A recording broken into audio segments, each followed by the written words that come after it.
이 시간 우리에게 주신 하나님의 말씀은 에스겔서 1장 1절에서 14절까지 말씀입니다. 30째 해 넷째 달 토닷새에 내가 그발 강가 사로잡힌 자 중에 있을 때에 하늘이 열리며 하나님의 모습이 내게 보이니 여호와긴 왕이 사로잡힌 지 5년 그달 초닷새라. 갈대아 땅 그발 강가에서 여호와의 말씀이 부시의 아들 제사장 나 에스겔에게 특별히 임하고 여호와의 권능이 내 위에 있으니라. 내가 보니 북쪽에서부터 폭풍과 큰 구름이 오는데 그 속에서 불이 번쩍번쩍하여 빛이 그 사방에 비치며 그 불 가운데 단쇠 같은 것이 나타나 보이고 그 속에서 네 생물의 형상이 나타나는데 그들의 모양이 이러하니 그들에게 사람의 형상이 있더라.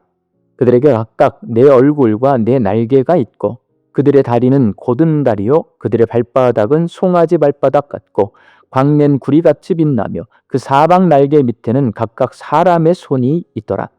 그 네 생물의 얼굴과 날개가 이러하니 날개는 다 서로 연하였으며 갈대에는 돌이키지 아니하고 일제히 앞으로 곧게 행하며 그 얼굴들의 모양은 넷의 앞은 사람의 얼굴이요 넷의 오른쪽은 사자의 얼굴이요 넷의 왼쪽은 소의 얼굴이요 넷의 뒤는 독수리의 얼굴이니 그 얼굴은 그러하며 그 날개는 드러펴서 각기 둘씩 서로 연하였고 또 둘은 몸을 가렸으며 영이 어떤 쪽으로 가면 그 생물들도 그대로 가되 돌이키지 아니하고 일제히 앞으로 곧게 행하며 또 생물들의 모양은 타는 숯불과 횃불 모양 같은데 그 불이 그 생물 사이에서 오르락 내리락 하며 그 불은 광채가 있고 그 가운데에서는 번개가 나며 그 생물들은 번개 모양 같이 왕래하더라.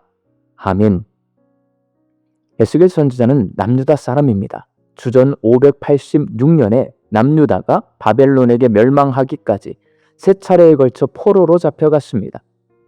1차 포로로 잡혀간 사람 가운데 다니엘과 세 친구인 사드락, 메삭, 아벳느고가 포함되어 있었고 2차 포로로 잡혀간 사람 가운데 여호와긴 왕과 에스겔 선지자가 포함되어 있었습니다. 그리고 3차 포로로 잡혀간 사람 가운데에는 시드기야 왕과 예레미야 선지자가 포함되어 있었습니다. 다니엘, 에스겔, 예레미야는 모두 같은 시기에 활동했던 선지자들입니다. 당시 포로로 잡혀간 남유다 백성은 이런 모습을 가지고 있었습니다. 자신들의 죄가 그리 크지 않은데 조상들의 죄 때문에 지금 하나님의 심판을 받고 있다고 생각했습니다. 아담과 하와가 하나님께서 금하신 선악과를 먹었을 때 아담이 하와에게 책임 전가를 하고 하와는 뱀에게 책임 전가를 했듯이 남유다 사람들은 자기 조상들에게 책임 전가를 했습니다. 그리고 그들은 하나님이 공평하지 않다고 생각했습니다. 하나님을 믿지 않는 바벨론은 흥왕하고 하나님을 예배하며 섬겼던 남유다는 멸망하고 자기들은 포로로 잡혀와서 고난을 당하고 있기 때문입니다. 또한 그들은 소망을 잃어버렸습니다.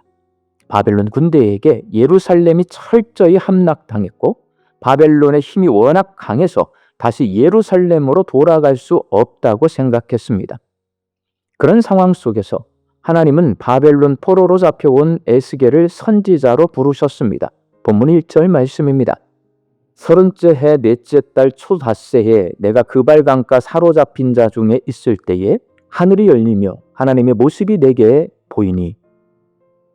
성경에서 30살은 참 중요한 나이인 것 같습니다. 요셉은 30살에 애굽의 총리가 되었고 다윗도 30살에 왕이 되었고 예수님도 30살에 공생애를 시작하셨습니다. 그리고 에스겔 선지자는 30살에 하나님을 보고 하나님의 선지자가 되었습니다. 하나님은 왜 사람들을 이렇게 30살에 부르시는 걸까요? 하나님께서 에스겔과 요셉과 다윗 왕과 예수님을 30살에 부르셔서 하나님의 일을 시작하게 하신 것은 그때가 바로 하나님이 계획하고 뜻하신 하나님의 시간이기 때문입니다. 하나님은 30살에 부르신 것이 아니라 하나님의 때에 부르신 것입니다. 노아는 500세에 불렀고 아브라함은 75세에 불렀고 모세는 80세에 불렀고 갈렙은 85세에 불렀습니다. 하나님은 나이에 상관없이 하나님의 때에 사람들을 불러서 하나님의 일을 하게 하십니다. 그래서 에스겔서 1장 1절의 시작 30째 해 넷째 달 초닷새는 하나님의 때를 말합니다. 하나님은 30살이 된 에스겔을 바벨론의 그발강가에서 선지자로 부르십니다. 본문 3절 말씀입니다. 갈대아 땅 그발강가에서 여호와의 말씀이 부시의 아들 제사장 나 에스겔에게 특별히 임하고 여호와의 권능이 내 위에 있느니라. 하나님은 에스겔이 포로로 잡혀오기 전 예루살렘에 있을 때 거기서 선지자로 부르실 수도 있었습니다. 그렇지만 에스겔이 포로로 잡혀온 후에 이방인의 땅인 바벨론 그발강가에서 그를 선지자로 부르심으로 하나님은 어떤 상황에 있거나 어디서나 하나님의 일을 하신다는 것을 말씀해 주십니다. 에스겔은 부시의 아들입니다. 부시의 뜻은 멸시받는다입니다. 에스겔은 멸시받은 자의 아들과 같은 모습으로 하나님의 사역을 감당했습니다. 하나님은 에스겔을 남유다 백성이 수치를 당하고 있다는 징표로 삼으셨습니다. 하나님은 에스겔이 390일간은 왼쪽으로 눕고 또 40일간은 오른쪽으로 눕게 하시고 쇠똥으로 불을 피워 떡을 구워 먹게 하시고 에스겔이 가장 귀하게 생각하는 아내의 생명을 빼앗아 가심으로 거룩하지 못하고 범죄함으로 하나님과의 소중한 언약 관계를 잃어버린 남유다 백성의 모습을 나타내셨습니다. 이렇게 어디를 봐도 하늘이 열릴 수 있는 환경이 아니지만 하나님의 때가 되자 하나님은 에스겔에게 하나님을 보여주십니다. 그리고 그를 하나님의 일꾼으로 부르셔서 하나님의 일을 하게 하셨습니다. 사랑하는 광주 양림교회 성도 여러분, 주변 상황과 형편을 보면서 하나님이 정말 계실까 의심할 때도 있고 하나님이 좀처럼 일하시지 않는다고 생각할 때도 있습니다. 그러나 내가 정한 때가 아니라 하나님의 때가 되면 하나님은 일하십니다. 하나님이 일하시면 누구도 막을 수 없고 무엇으로도 막을 수 없습니다. 에스겔처럼 사로잡혀 있고 멸시받은 자의 모습으로 있다 해도 하나님이 쓰시면 하늘 뜻을 이 땅에서 이루는 하나님의 놀라운 일꾼이 되고 하나님의 나라를 세워갑니다.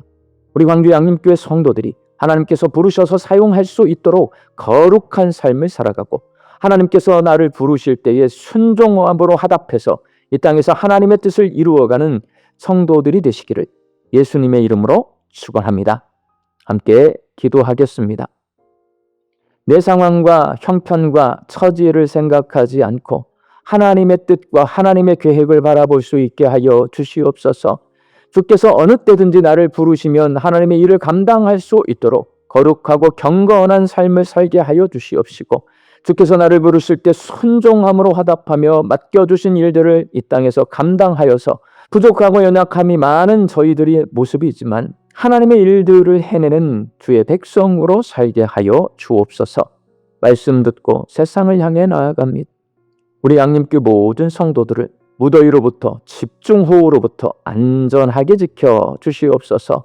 오늘도 하나님 주시는 일용할 양식을 거두게 하시고 감사와 자족함으로 화답하게 하여 주옵소서.